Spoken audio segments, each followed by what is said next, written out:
Welcome everybody to another episode of LiveWire Film Reviews. It's me, Peter Man. What's up? And today I'm going to be reviewing 12 Strong.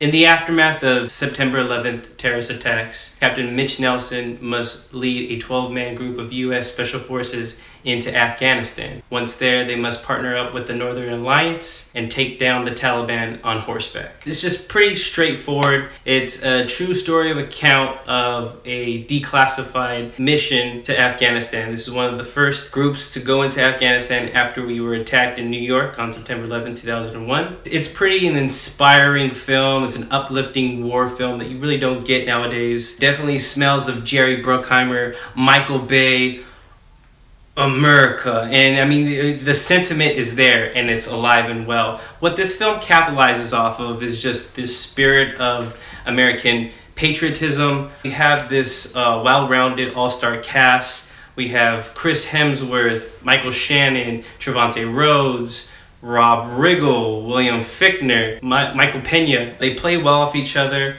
I would have to say they do best of what they're given. It's almost paper thin, and that's where the con lies in this film. I get this is a true story and the heroism is there. It just really doesn't give you a whole lot to go off of. I mean, sure, we get Trevante Rhodes' character, little Afghan boy is, befriending him, a little uneasy at first, but there creates this bond, this unlikely bond that Trevante Rhodes has with this boy. I mean, this what also is another aspect of this film. They have these little side characters that have their little struggles going into Afghanistan, but once they're there, I mean, they're outnumbered, outgunned. Must seem exciting. I mean, it ramps up the action, but you don't really get a lot of depth from these characters. You don't get any backstory, what's going on at home. I mean, sure, you see Michael Pena and his family. Chris Hemsworth just bought a house with his wife and his daughter, and again, a lot at stake here, but it almost feels like that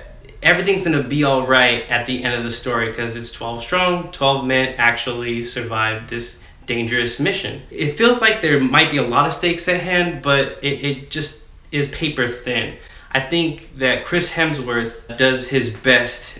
He really hasn't helmed the film outside of his Thor character. A lot of films just go on the wayside. I mean, even Rush, a Ron Howard film that was critically praised, but no one saw it. I mean, I didn't even see it. This is something that Chris Hemsworth could, come out on top as a leading man. Feels like there's well-intentioned acting going on, especially from him and Michael Shannon. But everybody else just gets lost in the shuffle. You just really don't care about any of the other side characters. It's just really Chris Hemsworth and Michael Shannon that really bring it. I'm gonna go ahead and say that although I found a lot of it entertaining, it just didn't have a lot of depth to it. I didn't get a lot of character development with these characters. I wanted to spend time with these characters. I wanted to know their struggles, their hardships. A little bit more camaraderie amongst the men. They have like these one-liners, but you really don't get a sense of the sense of brotherhood and the bond between the men. I would have to say that I'm gonna give this maybe a little bit above average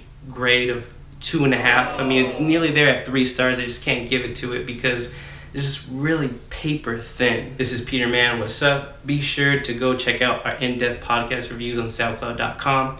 Be sure to press that subscribe button and be sure to have yourself a wonderful day. This is LiveWire.